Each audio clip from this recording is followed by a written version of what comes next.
Cricket star Ajith Kumar நல்லா ஹாங்காங்ல இருக்க மாதிரி கோட்டு சூட்டை போட்டுக்கிட்டே சிரிக்கிறீங்க. நீங்க பேசுங்க. அண்ணா எல்லாருக்கும் வணக்கம். தம்பி வணக்கம் எல்லாம் சொல்லுது, வேற ஏதாவது பேசுங்க. வேணாண்ணே, இப்பெல்லாம் மேடையில பேசினா பிரச்சனை பண்றாங்கண்ணே. இங்க அதெல்லாம் பண்ண மாட்டாங்க. தைரியமா ஒரு டயலாக சொல்லுங்க.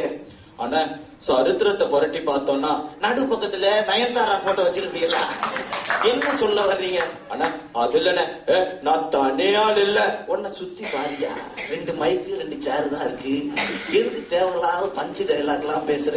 அண்ணா வேற ஒரு பஞ்ச் டைலாக் சொல்றேண்ணே, கேட்டுங்கண்ணே. அதையாவது ஒழுங்கா சொல்லு. அண்ணா பாயசம் 10 நாள் ஆனா பாயசம் ஆகாதுண்ணே. ஆனா பாயசம் 10 நாள் ஆனா பாயசம் ஆயிரம்ண்ணே. அது நல்லா சொன்னாயா, யாருக்குமே தெரியாத ஒரு மேட்டர் இவர் சொல்லிட்டு போறாரு. அடுத்து இன்னொருத்தர் வந்திருக்காருல, நல்ல மனுஷன். வாங்க இளைய தளபதி விஜய், நீங்க பேசுங்க. என் நெஞ்சில் குடியிருக்கும் அன்பு ரசிகர் பெருமக்களுக்கும் இங்க இருக்கிற என்னோட ரசிகர்கள் எல்லாருக்கும் என்னோட வணக்கத்தை நான் தெரிவிச்சுக்கிறேன். தம்பிய மேடையில பேச சொன்னா பொங்கலுக்கோ தீபாவளிக்கோ டிவியில பேசுறதெல்லாம் பேசுறாரு. இது விளங்குமா?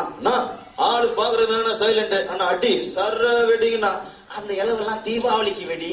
வர்ற வழியிலே யார் யார்கிட்ட என்னென்னமோ கேட்டியே, என்னையா கேட்டே? ராமன் கிட்ட வில்ல கேட்டேன், பீமன் கிட்ட கதையை கேட்டேன், முருகன் கிட்ட மயில கேட்டேன். முதல்ல ஒரு நல்ல டைரக்டர் கூப்பிட்டு நல்ல கதையா கேளுங்க.